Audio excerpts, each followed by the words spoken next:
BRT தங்கம் வலைதள செய்தி சேனலுக்காக செய்தியாளர் வாலாஜாபேட்டையிலிருந்து. இன்று இந்து மக்கள் கட்சியின் மாநில தலைவர் தமிழ் திரு அர்ஜுன் சம்பத்ஜி அவர்கள் 28 இந்திய நாட்டைச் சேர்ந்த நம்முடைய சொந்தங்களை பயங்கரவாதிகளால் சுட்டு கொல்லப்பட்டதை மோட்ச தீபம் ஏற்றும் நிகழ்ச்சியானது இன்று ராணிப்பேட்டை மாவட்டம் வாலாஜாபேட்டை பேருந்து நிலையம் அருகில் நடைபெற்றது.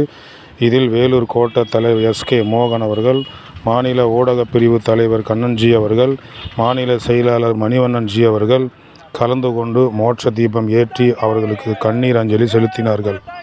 மேலும் இதில் திரு ஸ்ரீதர் அவர்கள், திரு மணிவண்ணன் அவர்கள், திரு ஐயப்பன், திரு குமார், பலராம சுவாமிகள், செல்வராஜ், ஆற்காடு நகர பொறுப்பாளர் சிவகுமார், பாண்டியன், ரமேஷ், சுரேஷ் மற்றும் மீனவர் அணியைச் சார்ந்தவர்கள், பெண்கள், குறிப்பாக பொதுமக்கள் ஏராளமானோர் கலந்து கொண்டு இந்த மோட்ச தீபம் ஏற்றி நமது நாட்டைச் சேர்ந்த 28 உயிர்களுக்கு கண்ணீர் அஞ்சலி செலுத்தினார்கள்.